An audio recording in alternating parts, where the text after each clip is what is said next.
Bueno, hablaremos de este contexto internacional que ha generado noticia en todo el mundo.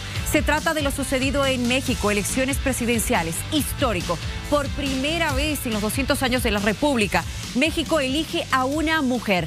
No llego sola, llegamos todas. Fue la frase que marcó agenda por parte de ahora la presidenta electa. Y para el análisis, invitados especiales, Susana Bejarano, de Tarija para el Mundo. Bienvenida y gracias por estar con nosotros. Enseguida conversamos. Franklin Pareja también con nosotros, analistas ambos. Y enseguida conversamos sobre este tema. Le mostramos la siguiente producción.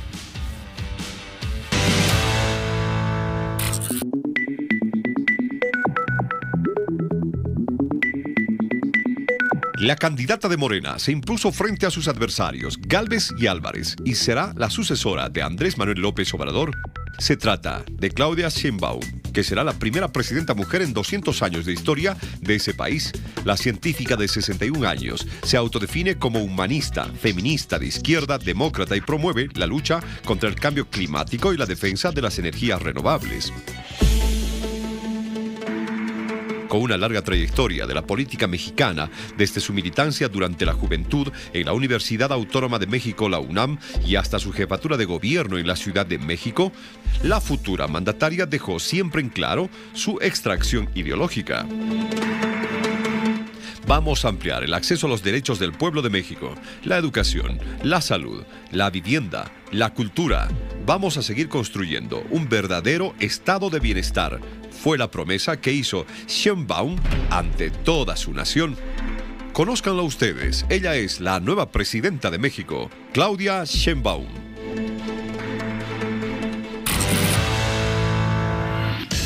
Es la noticia internacional de esta jornada, el triunfo de la primera mujer en la historia de México que es presidenta de México.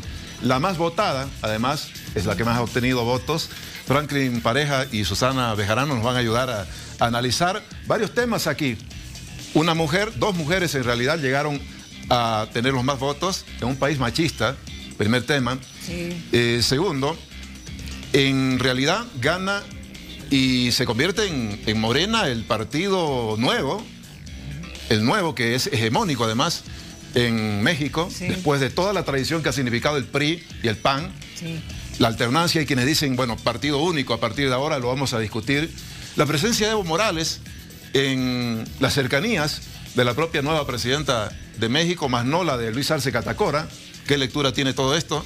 Bueno, de esto vamos a conversar hoy, Miriam. Sí. Y de algo más, de los retos que va a tener esta presidenta, porque evidentemente, si bien consideran que AMLO ha sido un buen presidente, hay otros que dicen que no, pero sí ha tenido algunos índices interesantes, ¿no? En el tema de desempleo, por ejemplo, pero queda pendiente esto de la inseguridad, la delincuencia, el narcotráfico que sigue calando duro en este país. Entonces, una mujer en la presidencia va a tener que tener mucha fuerza, demostrar mucho carácter para poder manejar todo aquello que tiene México en este momento. Como dices, realmente creo que incluso que la inseguridad ciudadana ha marcado estas elecciones, ¿no? Porque a lo largo de este proceso han habido más de 30 personas fallecidas, asesinatos, sí, narcotráfico, y realmente es un duro reto. Pero ¿tiene el Congreso, tiene el control absoluto? ¿Será así? A ver, la primera temática que marcaba Tufi, por favor, Susana, contigo. Evidentemente, un país enmarcado por una cultura machista, hoy con una presidenta mujer. Un país que ha cerrado el 2023 con más de 823, si no estoy mal con la cifra, feminicidios. Evidentemente hay una baja desde el 2021. Son grandes retos que asumir. Sí, a ver, yo creo que lo que ha sucedido ayer en México tiene que ver un poco con lo que viene sucediendo, ¿no? Creo que Morena, yo no diría un partido nuevo, sino un partido que ha logrado la hegemonía, ¿no? Y que ha logrado la hegemonía a partir de varias cosas, ¿no? De un AMLO que deja la inflación más baja en el último tiempo de México, que valorizó la moneda, que incrementa en un 110% el salario, salen 9 millones de gente de la pobreza, ¿no?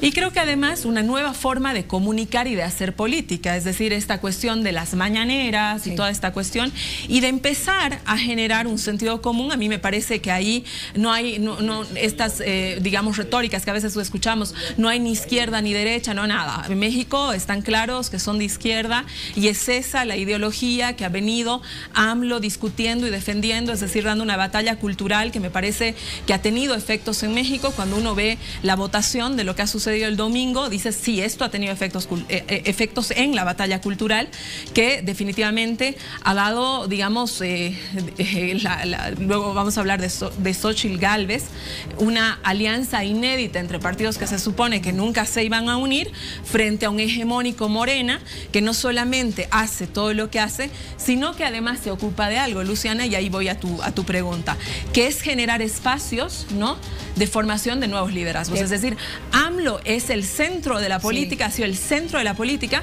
pero cuando uno escucha la entrevista de AMLO de Ina Fanujeva, de la rusa, ¿no es cierto? Él le dice, mira, viene una chica que es Claudia, ¿no? Súper más preparada que yo, lo va a hacer súper bien, tiene clarísimos sus ideales, una comprometidísima, súper trabajadora. Es decir, tú tienes el respaldo de un AMLO, ¿no? Sí.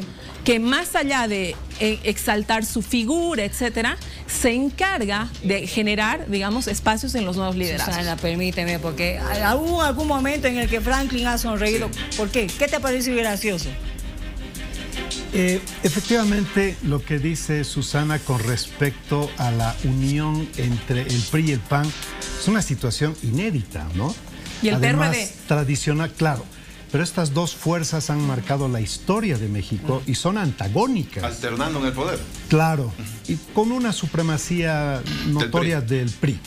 Pero, pues, ¿por qué me reí o sonreí? Por el hecho de que esto de construir la unidad de la que tanto se habla no siempre es una fórmula que tiene efectividad, porque básicamente lo que ha sucedido entre el PRI y el PAN es que independientemente de que han construido una alianza pragmática, no programática, lo cierto es que esto no les ha funcionado, la brecha... Esa es la primera elección para la oposición boliviana. Claro, yo estaba haciendo mentalmente una analogía donde se puede ver de que estas construcciones forzadas, donde los antagónicos se unen por una cuestión pragmática y no programática, suelen tener profundos fracasos. Entonces es una lección también para la construcción de los sistemas de partidos.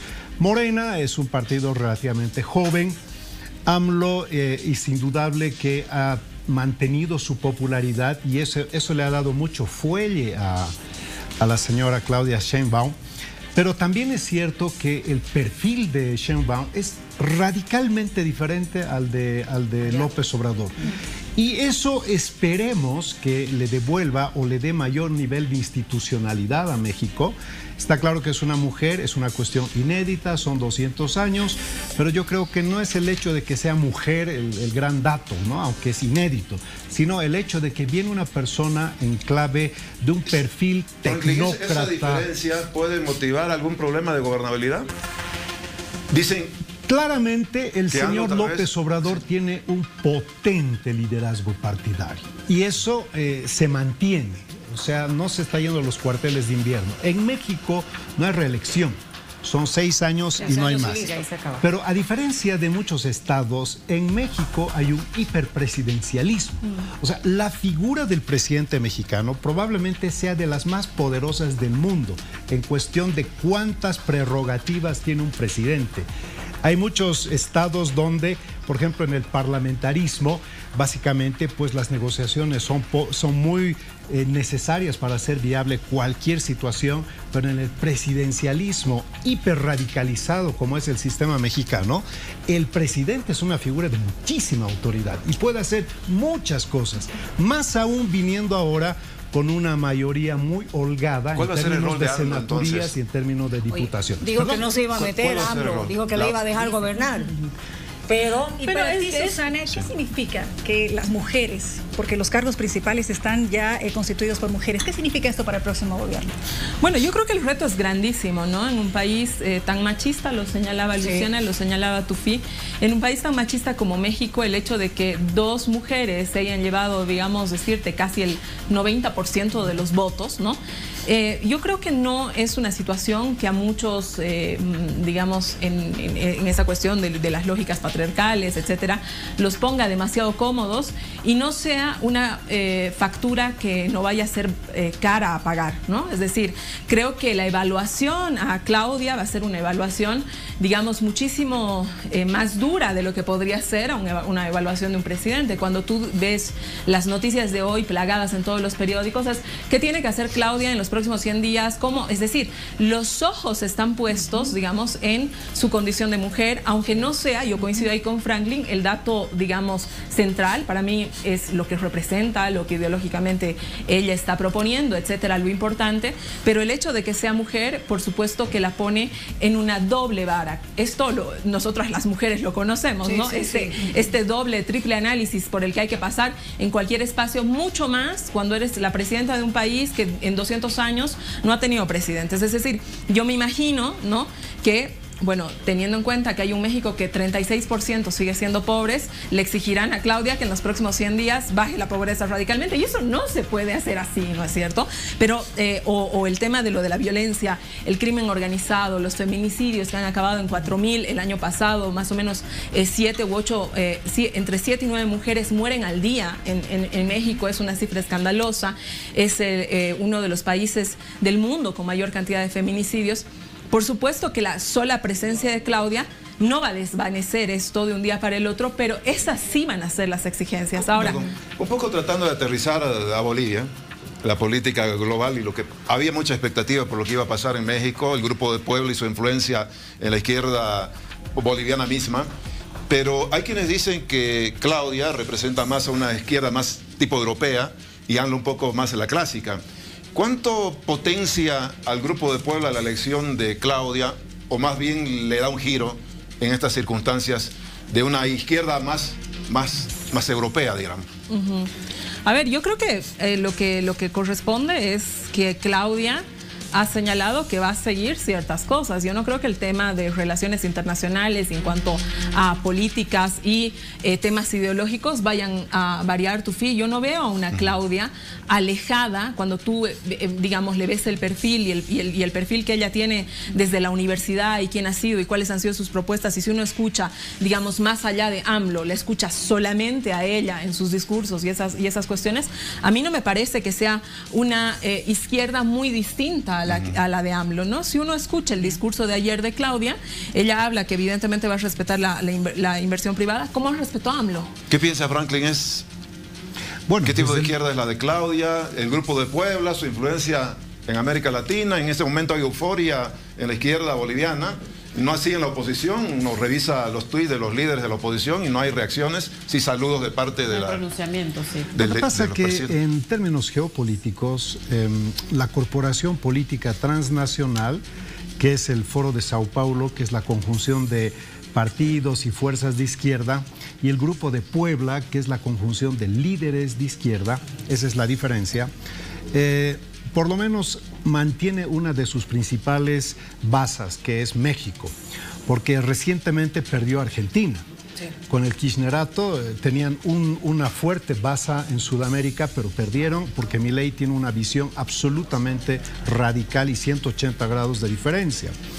Con lo cual la corporación mantiene uno de sus pilares fundamentales, porque en la región México y Brasil son básicamente los lugartenientes. Entonces, con Lula y con Sheinbaum, yo creo que la corporación mantiene esto. ¿Y por qué digo corporación? Porque la política en la actualidad no se puede entender desde una perspectiva local. Hoy por hoy, particularmente la izquierda y la izquierda latinoamericana, después de la caída del muro de Berlín, la creación del Foro de Sao Paulo, el castrochavismo, el lulismo, han creado un movimiento corporativo que actúa en clave corporativa. Morales estaba, y con esto cierro, Morales estaba ayer presente como miembro de la corporación política. Estaba también Alberto Fernández. Entonces, ¿cuál es la señal? Exacto. La corporación está manteniendo su vigor, está manteniendo su fuerza, y Sheinbaum va a seguir actuando en esa misma línea. A ver, por favor, Franklin y queridos compañeros, permítame hacer este paréntesis porque lo amerita. ¿Qué significa esta imagen, por favor, para ustedes dos? Y les cedo primero la palabra, por favor, a Susana en primera instancia. Evo Morales, muy de cerca, con un abrazo muy fraterno y una manta, un regalo de por medio. Bueno, yo estoy de acuerdo con lo último que señala Franklin. Evidentemente, digamos, estas líneas ideológicas han venido uniendo no solamente a la izquierda. Hoy día has visto hace poco en Madrid, había un encuentro de la ultraderecha, etcétera, ¿no? Donde existen estos encuentros y donde ideológicamente, evidentemente, los líderes internacionales están presentes. Evo es una figura en cuanto a liderazgo y en cuanto al liderazgo internacional, qué sé yo, que estará presente, es decir... Pero, ¿te dice algo el hecho de que el presidente no haya estado? Bueno, me parece que quizás para la posesión de Claudia pueda estar el presidente y para las elecciones por ahí no estaba el presidente. Es decir, no lo veo necesariamente relevante. ¿Por qué no está Cristina Kirchner, digamos, no? Es decir, o ¿por qué no está Lula, no? Es decir, no creo que eso haga, ¿no?, que no existan apoyos más adelante, alianzas de pronto, corrientes ideológicas comunes, incluso tomando en cuenta, ¿no?, esta pelea que existe interna dentro del MAS. Evidentemente, Luis Arce y Evo Morales se encolumnarán detrás de Morena. Franklin, por favor, ¿qué piensas? Bueno, yo veo una persona que le puede dar un cierto cariz más democrático a México. La esperanza es que la señora es verdaderamente, es una científica, sí, ¿no? Eso no es un dato menor. Sí, o sea, sí. Yo más que mujer diría que está llegando una profesional con muy buenas credenciales.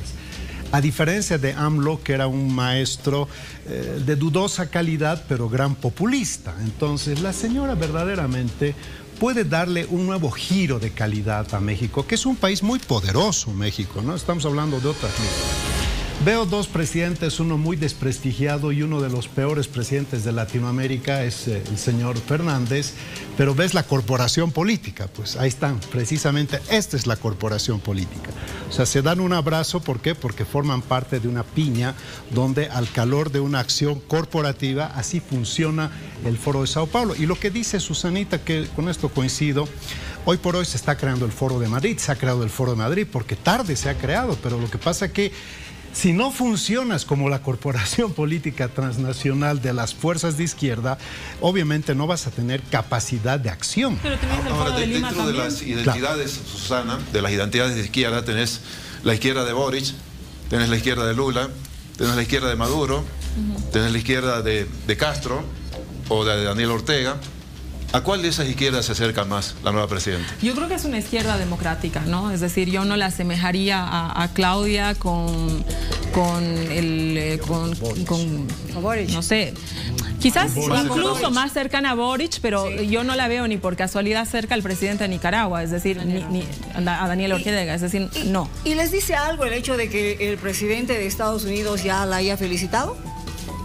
Bueno, creo que es interesante lo que ha pasado con Estados Unidos. Han tenido una relación, digamos, inevitable, ¿no? Una relación además muy próspera en cuanto a negocios. Hoy día México es el primer socio comercial de Estados Unidos. Nunca antes en la historia había pasado una cuestión así. Entonces me parece que el hecho de que el presidente de los Estados Unidos y que por ahí si mañana gana Trump, ellos ya les tocó la parte del sexenio, una parte de gobierno con Trump, es un reconocimiento a que ese es un gobierno absolutamente importante y con el que se tendrá que tener relaciones. Van a tener que seguir. Exacto, las relaciones comerciales son las primeras hoy día, ¿no? ¿Tienes alguna opinión con relación a eso? Bueno, indudablemente que para cerrar la última parte, yo la veo a la señora Sheinbaum cercana a Boric, pero eso es todavía una incógnita, ¿no? Lo estamos diciendo de forma intuitiva. Sería importante que Claudia Sheinbaum marque personalidad desde un principio en su gestión, cosa que no deje que la figura histórica de su partido se entrometa, como aquí, ¿no? Morales no ha dejado prácticamente, no le ha dejado, lo ha sofocado al presidente actual. Ojalá esa figura no se repita en México porque tienes un AMLO que es muy popular. En cambio aquí Evo era muy impopular en algún momento. Allí es muy popular y eso le puede dar mucha legitimidad para querer ser parte en la toma de decisiones de forma compartida. Eso sería desastroso. La señora Sheinbaum tiene que marcar personalidad desde un principio. Ojalá lo haga. No sabemos en esencia. Tampoco es que la señora Sheinbaum es inexperta políticamente, es de muchas lides. Y con relación a nosotros, yo creo que efectivamente Bolivia tiene una correa de transmisión muy importante y con Sheinbaum se fortifica, ¿no? Pero con Estados Unidos tiene una relación comercial indisoluble que no va a tocar ni Trump, ni Biden, ni el que venga, porque el Tratado de Libre Comercio es tan poderoso y tan beneficioso que es intocable. Con lo cual hay cosas que se tocan, como la inmigración, y hay cosas que no se van a tocar. Es uno de los temas importantes que, si es que hay modificaciones en el gobierno de Estados Unidos, pues de seguro habrá que tocarlo más adelante. Franklin Pareja, muchísimas gracias por haber estado con nosotros. Siempre bienvenido. Susana Bejarano, de igual manera, gracias por acompañarnos en este espacio de análisis. Claro, los temas internacionales también presentes aquí en vivo.